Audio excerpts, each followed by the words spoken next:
मुंबईच्या महापौर ऋतू तावडेंनी पूर्व उपनगर येथील नाले सफाई आणि रस्ते बांधकामाची पाहणी केली। पालिका अधिकाऱ्यांसह चेंबूर वडाळा बीकेसी या ठिकाणी पावसाळापूर्व कामांची पाहणी केली।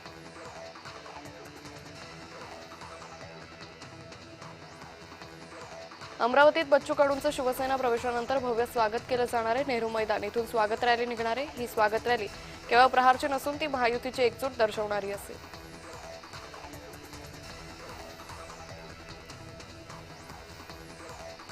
महापालिकेमध्ये निवडून आलेल्या सर्व सदस्यांनी चांगलं काम करावं। या महापालिकेला जेवढा जास्त निधी देता येईल तेवढा मी देण्याचा प्रयत्न करेल असं आश्वासन मंत्री संजय शिरसाटांनी दिले।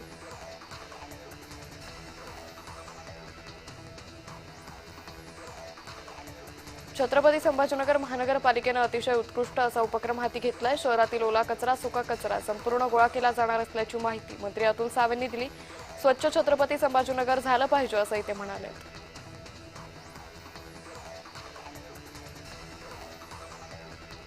ठाकरेंच्या पक्षात राऊतांना आता महत्त्व देणं बंद झालेलं आहे, म्हणून संजय राजाराम राऊत जर सकाळी उठून काही बोलले तर आता त्याला काही किंमत राहिलेली नाहीये असा टोला मंत्री नितेश राणेंनी लगावला।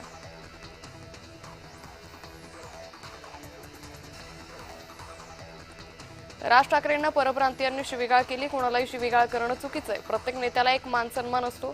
राज ठाकरेंना परप्रांतीयांनी शिवीगाळ केल्याप्रकरणी मंत्री नितेश राणेंनी प्रतिक्रिया दिली।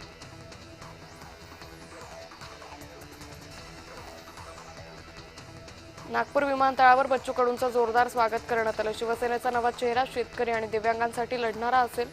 शेवटच्या श्वासापर्यंत शेतकरी आणि दिव्यांगांपासून अलिप्त राहणार नाही असं यावेळी कडू म्हणाले।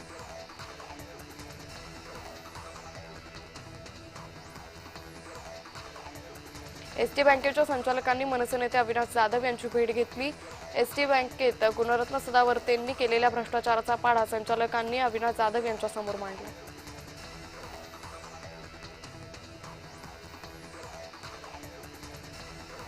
भंडारा जिल्ह्यातील खोकरला ग्रामपंचायतीला महाराष्ट्र दिनाचा विसर पडला। ग्रामपंचायतीने ध्वजारोहण केलं नाही।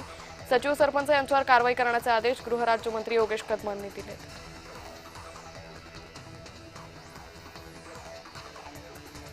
पंतप्रधान नरेंद्र मोदी यांनी महाराष्ट्र दिनानिमित्त मुख्यमंत्री देवेंद्र फडणवीसांना पत्र लिहिले।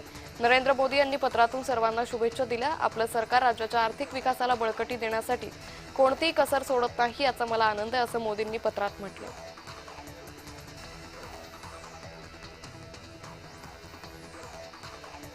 ज्येष्ठ कलाकारांचं दुःख, त्यांच्या गरजा, त्यांचा आजारपण यासारख्या समस्या सोडवण्यासाठी सिने आर्टिस्ट वेलफेअर ट्रस्टच्या माध्यमातून कलाकारांना उतरवण्यात सहाय्य करण्याचं काम केलं जातं। या ट्रस्टच्या कार्याला भाजप प्रदेशाध्यक्ष रवींद्र चव्हाणांनी स्वतःची कोकणातील केसरी सावंतवाडी येथील 1 एकर जागा दान करायची तयारी दर्शवली आहे।